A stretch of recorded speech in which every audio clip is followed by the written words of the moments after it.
cette première émission de l'année 2024, je vous souhaite la bienvenue. Mesdames et messieurs, amis téléspectateurs, je prononce immédiatement les paroles consacrées, celles de vous souhaiter meilleurs vœux. Meilleurs vœux de bonne santé, meilleurs vœux de prospérité, meilleurs vœux de paix, mais surtout meilleurs vœux de joie aussi de vivre dans une société qui se reconnaît dans ses propres valeurs. Il y a donc quelques semaines avant de déclencher la campagne électorale, nous recevions sur ce plateau un homme. Il avait avec lui une mission, celle d'aller sur le terrain et de mobiliser sa base pour son candidat. Il est donc parti sur le terrain et aujourd'hui il revient après la proclamation des résultats provisoires à la présidentielle, mais surtout aussi après que cette année 2024 commence avec une très profonde interpellation sur notre adhérence en tant que nation aux valeurs intrinsèques. Sommes-nous une nation capable de cultiver la vertu et de cultiver l'honnêteté et l'intégrité? Ou bien nous sommes devenus un parc animalier où c'est la loi du plus fort qui règne? Cette interrogation nous vient de la CENI. En invalidant un certain nombre de compatriotes et encore en tenant compte de la présomption d'innocence, ça n'empêche pas que la morale publique a été touchée et qu'une clameur générale est sortie. Et ceci est encore plus fort parce que ça nous pousse à la réflexion.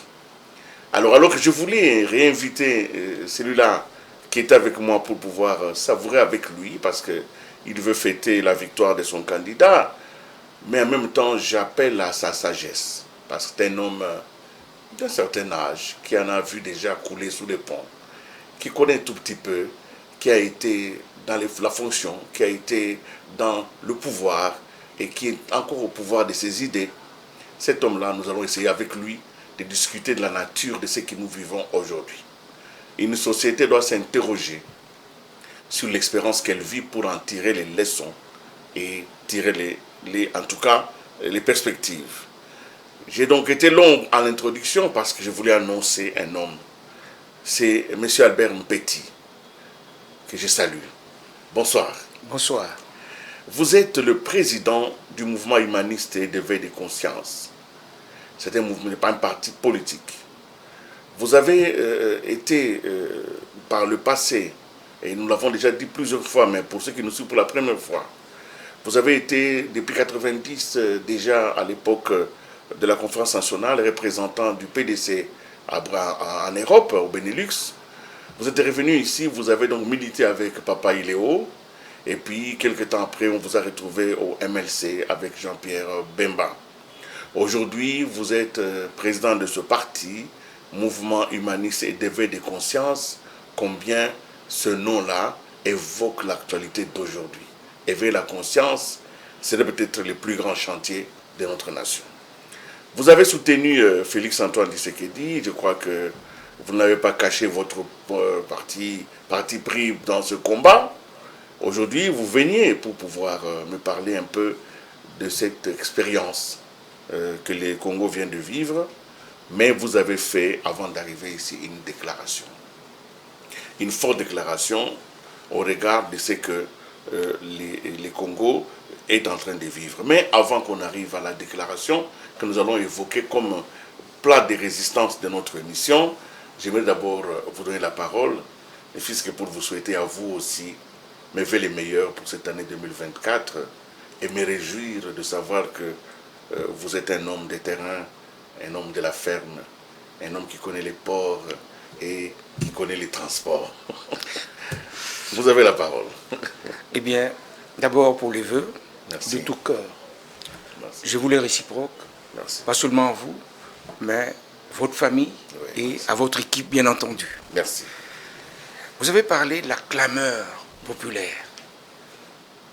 Eh bien, lorsque la CENI a eu annoncé les résultats provisoires, nous avons vu cet engouement, cette liesse populaire. C'était cette première clameur. La deuxième clameur, c'est lorsque la CENI procède à l'invalidation, je m'excuse, de cette pègre et je pèse bien mes mots, cette pègre qui s'est incrustée dans l'appareil politique de l'État et qui nous a amenés dans ce qu'on appelait, lorsqu'on était à la conférence nationale souveraine, ce qu'on appelait les antivaleurs. Et ils l'ont tellement enraciné dans l'appareil d'État que le mal était devenu le bien, à tel point que lorsque nous créions cette politique, notre parti politique, nous avons fait appel au mot « éveille la conscience » pour que nous puissions, par rapport à votre interrogation, le peuple congolais, c'est un grand peuple. Lorsque vous m'avez reçu la dernière fois, j'ai eu à vous parler encore de Marc Esquins.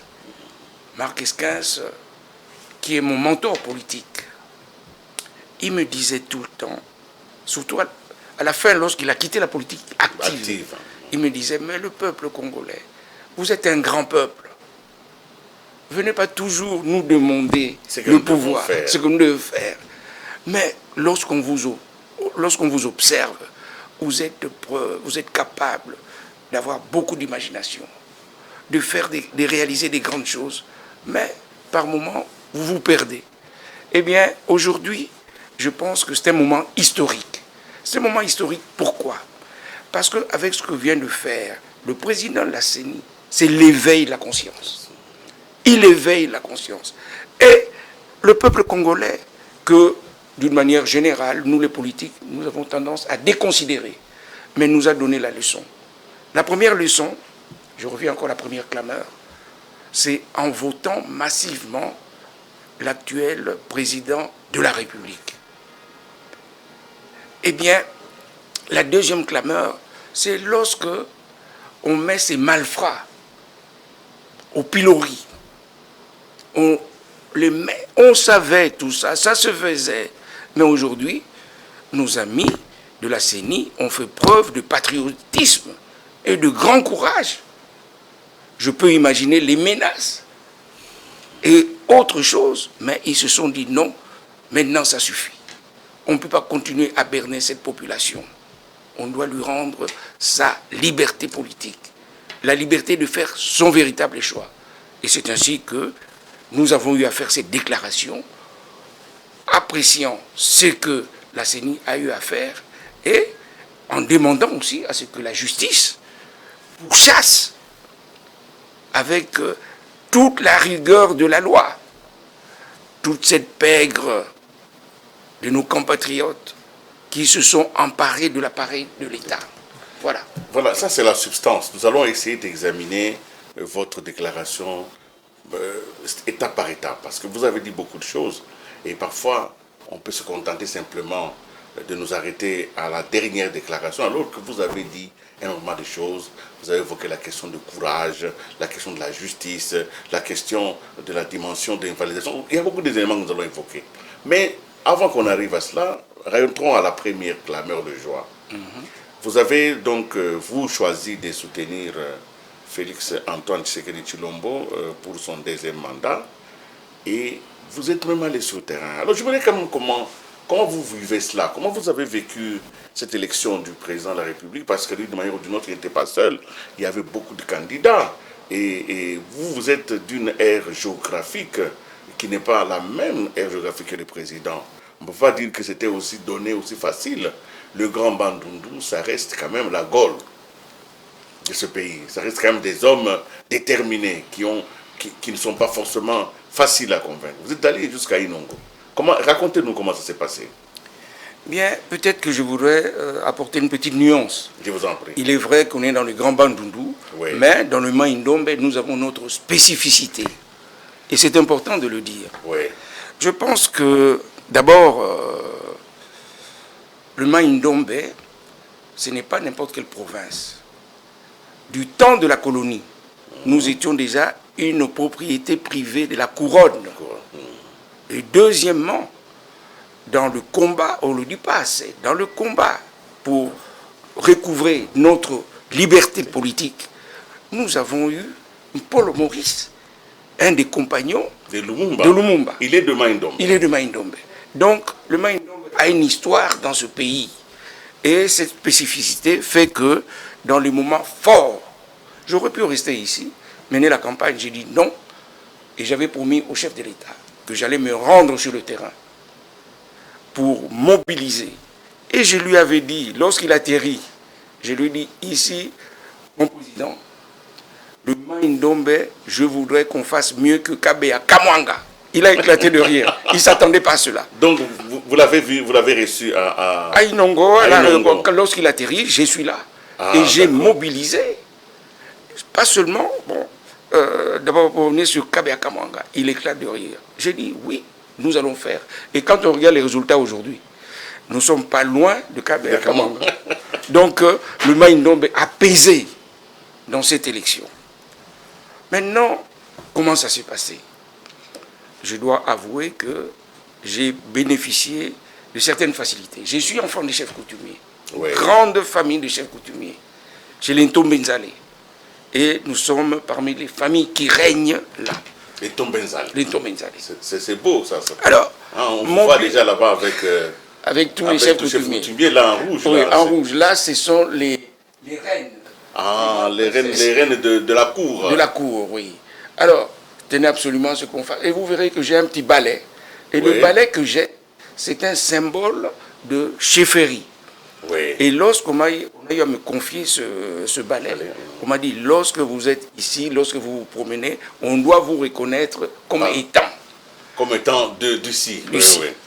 Alors, j'ai eu à mobiliser des chefs de groupement. Ce qui n'est pas facile. Si vous n'êtes pas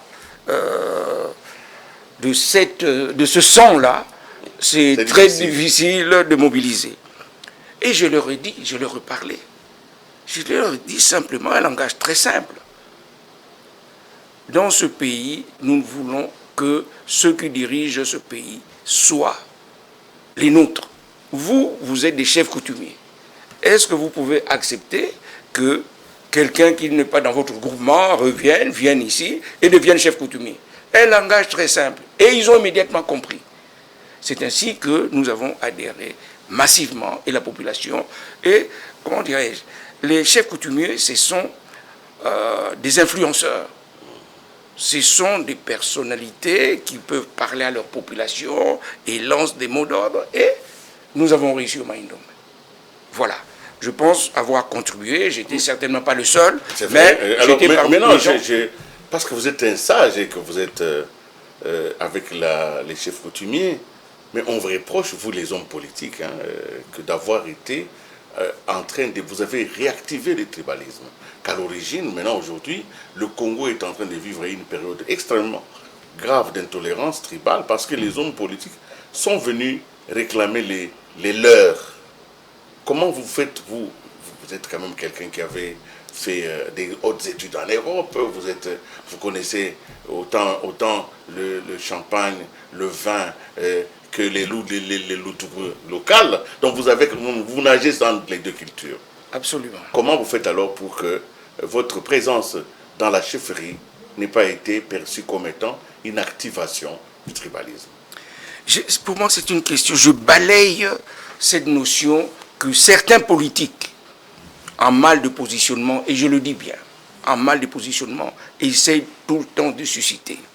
Dans nos familles aujourd'hui, grands journalistes que vous êtes, est-ce qu'il n'y a que des Kassaïens dans votre famille aujourd'hui? Vos neveux, nièces, etc. C'est ce qui fait la force de ce pays aujourd'hui. Dans toutes les familles, nous sommes ceux qui ont épousé au Congo central, au Katanga et partout. Comment vous allez parler du tribalisme aujourd'hui à cette jeunesse montante qui peut vous suivre lorsque le papa est Kassaïen, la maman est Mouyombe, l'oncle là-bas est Mongala, etc. Vous savez, ça c'est combat d'arrière-garde. Néanmoins, comme je l'ai dit tout à l'heure, il peut y avoir des spécificités. Je vais vous dire une chose. En France, on parle des Français. Mais un Auvergnat est très fier d'être Auvergnat. Un Breton est très fier d'être Breton. Un Normand, etc. Donc, ça n'exclut pas que nous soyons une nation tout en ayant une spécificité.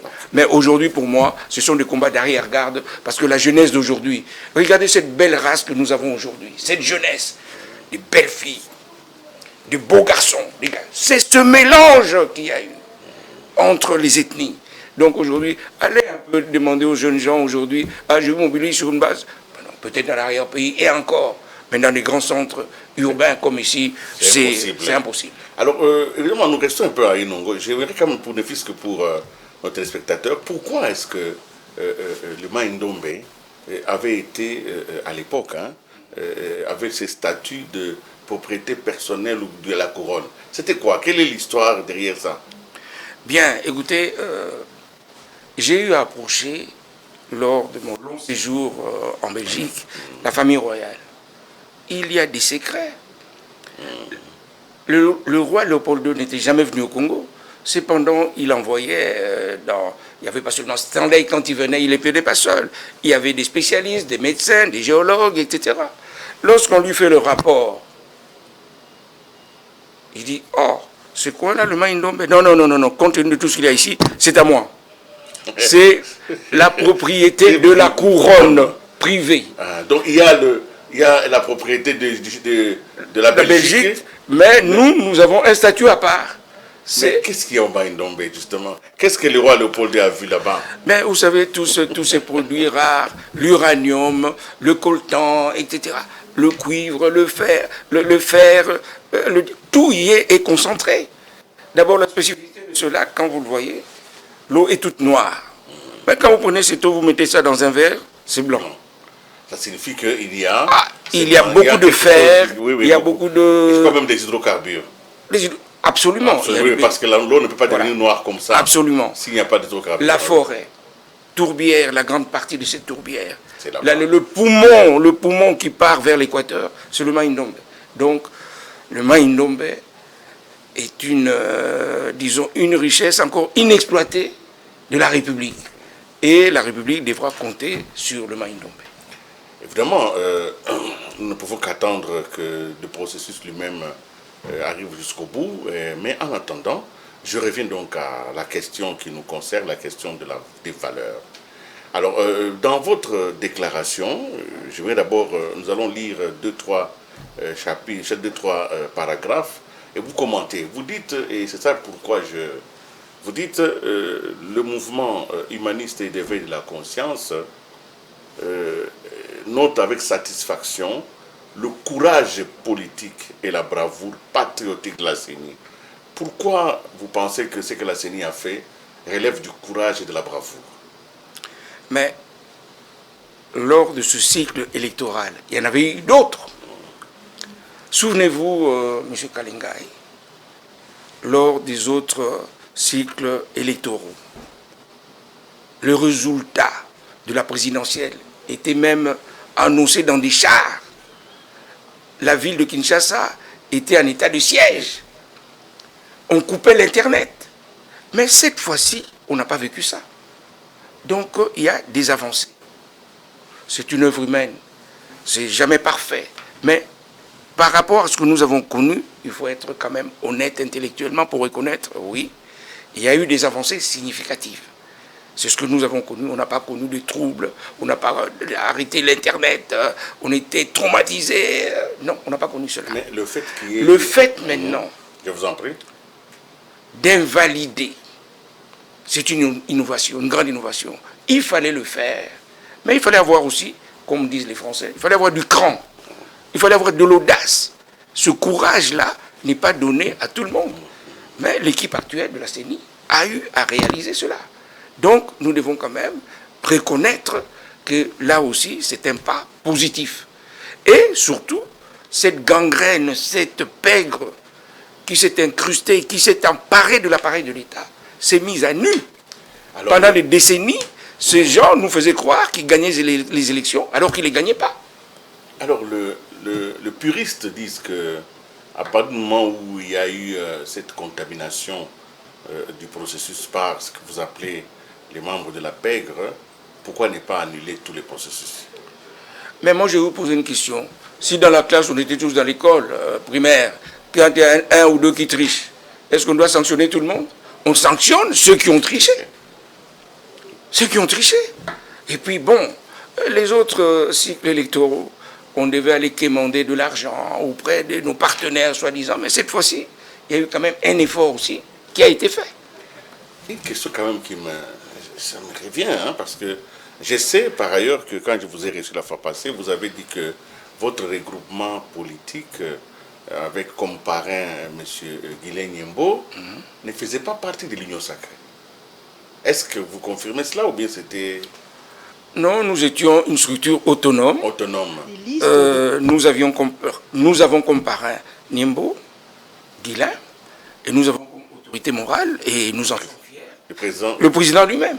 Mais comme disent les Chinois, Yémé. Alors, donc, vous avez conscience qu'au niveau de l'Union sacrée, il y a une atomisation, la guerre a commencé. Non, vous savez... Certains estiment que toute cette campagne d'invalidation relèverait des combats internes. Non. Il y a des soupçons aussi dans d'autres structures. Disons, avec l'Union sacrée, nous sommes dans la même famille. Mais dans cette famille, il y a des degrés, il y a des cousins, il y a des neveux, il y a des tantes, il y a des oncles, en quelque sorte. Mais ce n'est pas ciblé contre les acteurs politiques de l'Union sacrée. Ce sont nos cousins, mais si dans notre structure, on trouve qu'il y a des gens qui se sont conduits comme... Pour le moment, sur les 82, il n'y a aucun de votre... Dans notre regroupement, non. Aucun, très bien. Alors, vous dites effectivement dans la déclaration que pour vous, par cette décision, la CENI a apporté une dimension à la vie politique congolaise, à savoir la moralisation de l'espace politique congolais. Est-ce que c'est suffisant, l'invalidation, pour moraliser? Et quand vous parlez de la moralisation, vous voyez quoi exactement? La moralisation, d'abord, c'est un processus. Ce n'est pas une génération spontanée. Le fait de lancer ce signal fort en invalidant ce que moi j'appelle cette pègre politique, eh bien, ces violeurs de la loi électorale, eh bien, c'est déjà un signal fort. Nous allons vers la moralisation. Nous, lorsque nous étions engagés dans la politique plus jeune, lors de la conférence nationale souveraine, il n'y avait que ce maître mot: lutter contre les antivaleurs. Et aujourd'hui, depuis un certain temps, depuis plusieurs décennies, on n'en parle plus. On n'en parlait plus. On n'était plus dans la moralisation. C'était le contraire. Aujourd'hui, avec ce signal, et je vous ai dit, vous avez parlé, c'est vous qui avez parlé de la clameur avant moi. La deuxième clameur, après la première qui était... C'était de la joie. La joie du fait que le président de la République a été réélu. La deuxième clameur, c'est lorsque la CENI publie cette liste, les commentaires auprès de la population, positifs. Enfin, nous allons sortir de cette médiocrité politique, et nous aimons dire tout le temps médiocrité politique. Et je vais vous dire même mieux, on parle souvent de renouvellement de la classe politique. Mais c'est l'opportunité maintenant de renouveler cette classe politique, de chasser cette pègre. Et je vais vous dire, comme je l'ai dit la dernière fois, ce n'est pas une question d'âge. Parce que parmi les invalidés, cette pègre, eh bien, il y a aussi des jeunes. Des très jeunes. Des très jeunes. Et on se demande, et ce qui m'attriste le plus, c'est que certains sont des amis, des grands professeurs d'université, qui se sont lancés dans ces actes immoraux. Alors, comment peuvent-ils enseigner nos enfants? Comment peuvent-ils préparer la nation, le devenir d'une nation? Donc là, je pense que nous devons encourager la CENI et que c'est un signal fort et c'est peut-être aussi un signal, même je dirais, spirituel. Nous allons sortir de là où on nous a enfoncés depuis des décennies et des décennies. Mais ceux qui disent que cette indignation est hypocrite, parce qu'en réalité, notre société est déjà pratiquement morte sur le plan moral, et qu'aujourd'hui, ceux qui prennent la parole pour pouvoir se réclamer d'une certaine intégrité, c'est parce qu'on ne les a pas trouvés les mains dans les sacs. Écoutez, et que tous font ça. Franchement. Tous ont péché. Moi, je n'ai pas péché. Personne ne mérite le royaume des cieux. Moi, je n'ai pas péché. Mais moi, je balaye ça encore une fois. Je vous dis que c'est un sursaut. Il y a encore des ancrages d'intégrité. Absolument. Il y a encore des Congolais intègres. Moi, j'en connais plein. Peut-être qu'ils ont été intimidés, ils sont peut-être... ils auraient dû... Parce que ce pays qui régorge de personnalités de haute qualité, d'envergure intellectuelle, spirituelle, tout ce qu'on veut, philosophique. Mais ceux-là ne sont pas dans l'action politique tout le temps. Qui se sont engouffrés dans l'action politique? C'est cette pègre-là. Et autour de vous, vous êtes, j'en suis persuadé, vous avez des amis intègres, des gens bien, qui mènent correctement leur vie et qui sont des gens respectables et des personnalités dignes. Et qui, aujourd'hui, nous étions tous. Moi, je vais vous dire, moi, ma carrière, ce n'est pas une carrière politique. J'étais dans les affaires sur le plan national et international. Eh bien, lorsque je me suis engagé dans l'action politique, j'ai dit à mes amis, non, il y a trop de médiocrité. Je vais essayer d'entrer là-dedans pour essayer d'apporter un petit changement. Chose qui n'est pas facile. Et la dernière fois, je vous ai dit, j'ai été vice-ministre des Finances. Mais comment vous avez fait vice-ministre des Finances dans ce pays pour sortir sans casserole? Mais écoutez, c'est une question... Vous ne travaillez pas ou il n'y avait pas de pression, quoi? Oh là là, les pressions, on en avait. Oui, parce que mais vice-ministre des Finances... J'avais beaucoup de chance, parce que mon ministre, c'était un homme d'une grande spiritualité, engagé dans l'église protestante. Il était diacre. Et d'ailleurs, la rumeur disait, si vous allez aux finances, il y a un pasteur au 4e et au 3e, il y a un abbé. L'abbé, c'était moi. Pourquoi? Parce qu'on avait apporté une autre dimension. Pour l'histoire de la population, pour qu'elle comprenne, c'était qui le ministre? Henri Yave. Un grand monsieur. Un monsieur respectable. Je garde un grand souvenir. Et d'ailleurs, quand nous nous rencontrons dans la ville, on n'a pas envie de se quitter. Voilà. Donc, pour vous dire que non, dans ce pays, il y a énormément des gens intègres. Des gens intègres. Alors, comment faire pour que l'intégrité soit la valeur partagée plutôt que les côtés vicieux, etc., tout ça qui a surnagé? Comment on fait pour pouvoir vulgariser cette culture de l'intégrité? Il y a plusieurs dimensions. Il y a l'éducation que les enfants doivent avoir à la maison. Il y a la scolarité. Mais lorsque vous avez des professeurs qui sont déjà dans la pègre, ça devient compliqué. Nous devons assainir. Et j'ai vu, note avec satisfaction, certaines universités, certaines associations de professeurs commencent à réclamer le renvoi des professeurs qui se sont lancés dans cette pègre, qui ont été invalidés. Je ne vois pas comment vous êtes un grand professeur, vous êtes invalidé pour tricherie, et vous allez demain, vous retrouvez votre chair, commencer à enseigner. De par eux-mêmes, ils doivent démissionner. Quel est le piège finalement? C'est-à-dire que comment l'exercice de la politique dans notre pays peut devenir aussi contraignant au point de pousser les gens à briser les lignes, à dépasser les codes moraux? Qu'est-ce qu'il y a en politique qui fait qu'un homme peut oublier même l'éducation qu'il a reçue, même la formation, et prendre des risques de s'exposer ainsi à l'opprobre général? Qu'est-ce qu'il y a en politique? Simplement question d'argent. C'est quoi qui fait qu'un homme peut renoncer à toutes ses valeurs et prendre un tel risque? Vous savez, on a prononcé le mot éducation. Il y a d'abord l'éducation de base. Il y a certaines valeurs qu'on vous inculque dès que vous êtes tout petit. Et c'est difficile, au cours de votre vie, de s'en défaire. Mais, vous savez, nous rencontrons des collègues au Parlement.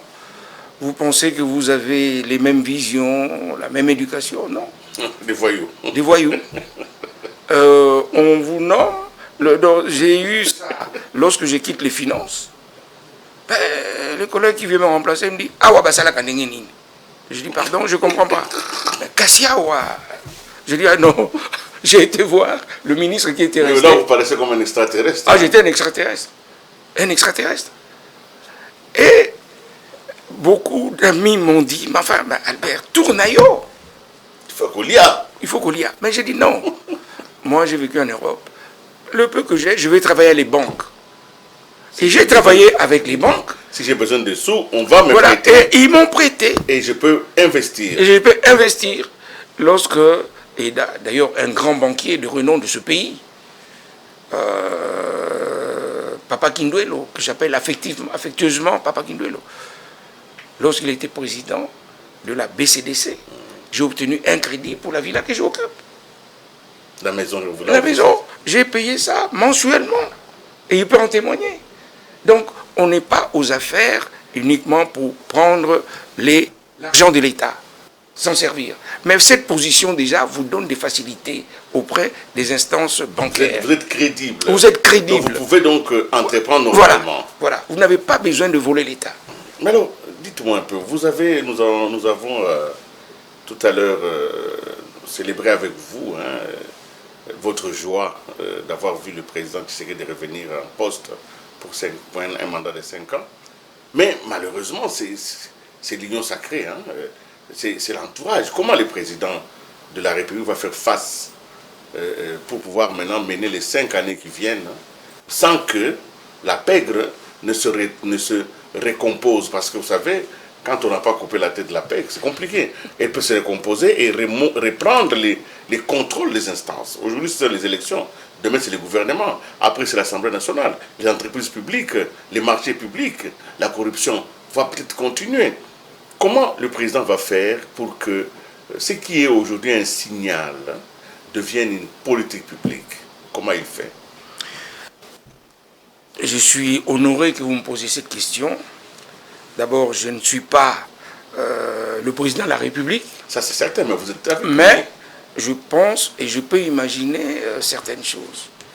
Le signal fort que j'ai vu le jour de l'élection, il était à la résidence paternelle sur le boulevard.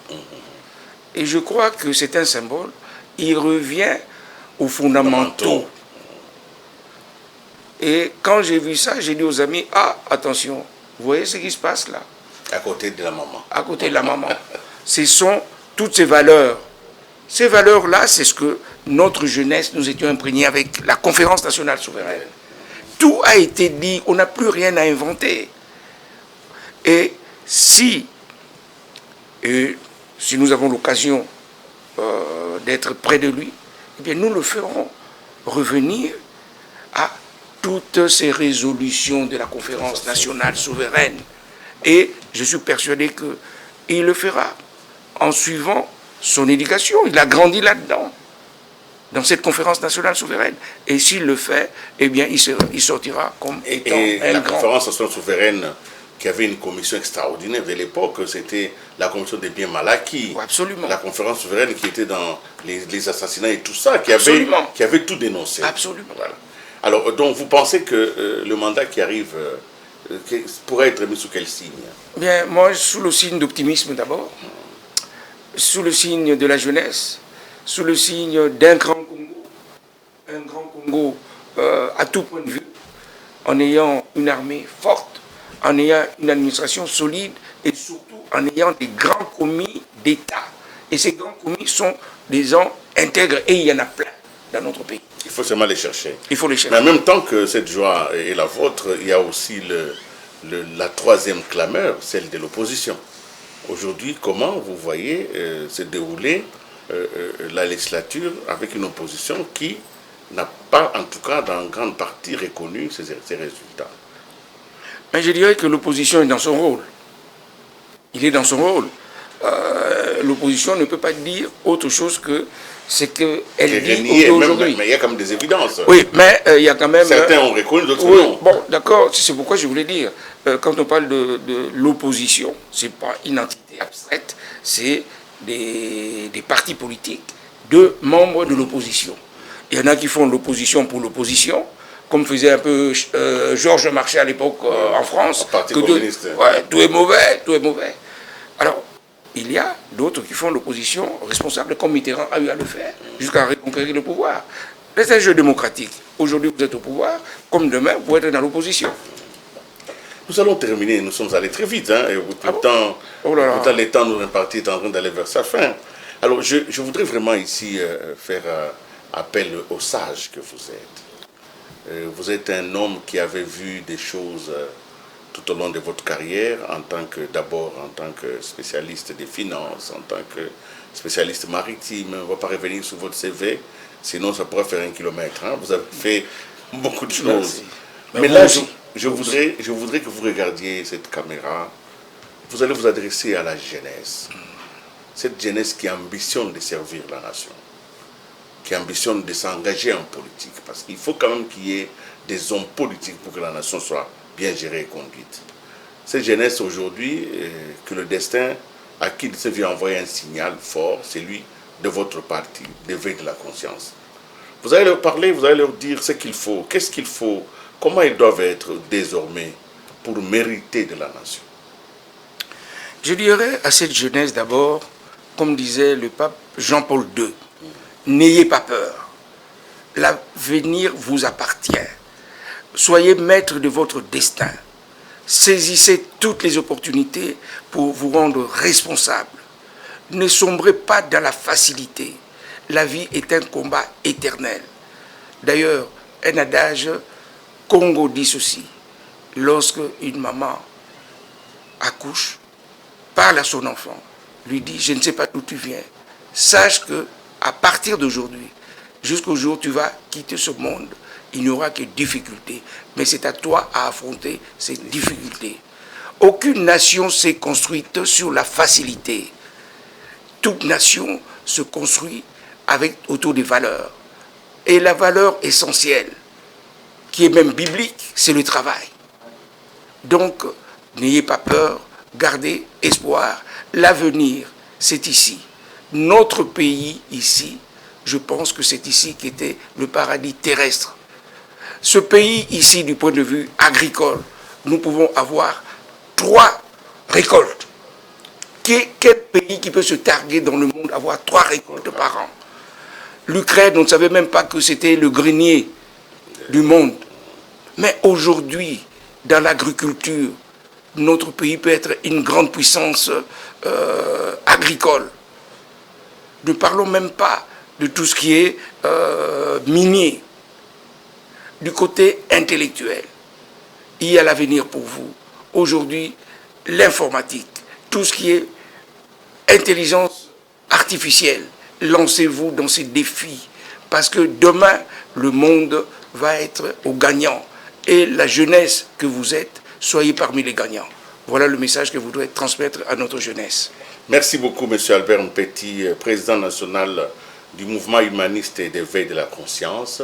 Merci vraiment. Je crois que les paroles que vous avez prononcées sont allées tout droit dans le cœur de notre jeunesse et que celle-ci va en tirer profit comme des perles que vous venez de recevoir. Et je voudrais donc avec lui vous dire, nous devons éviter la facilité, c'est celle qui amène à perdre son intégrité. Le travail se construit et le travail vous consolide et le travail nous rend indispensables aux yeux des autres et ainsi nous pouvons donc évoluer. Merci beaucoup. Merci encore une fois, meilleurs vœux. C'est toujours avec plaisir de vous revoir, un grand journaliste de ce pays qui ont marqué aussi le combat. Parce que tout en étant là, je salue nos journalistes, tant ceux qui nous ont quittés, dans le combat qu'ils ont amené pour la démocratisation de ce pays. Parce qu'à l'époque, ce n'était pas facile non plus pour vous. Vous avez eu des moments où vous avez dû vous cacher aussi, pour chasser, mais c'était pas facile. C'était pour justement la démocratisation de notre pays. Merci. Nous n'avons qu'un seul pays, nous n'avons la République démocratique du Congo, nous devons à ce pays de lui donner les meilleurs de nous-mêmes. Mesdames et messieurs, encore une fois, merci. Je remercie vraiment mon invité de ce soir. Je voudrais aussi que chez nous, nous puissions commencer à faire ce petit jardin d'intégrité, que chacun autour de lui puisse partager ses valeurs du travail qui peut se faire sortir de difficultés. Au revoir et à la prochaine.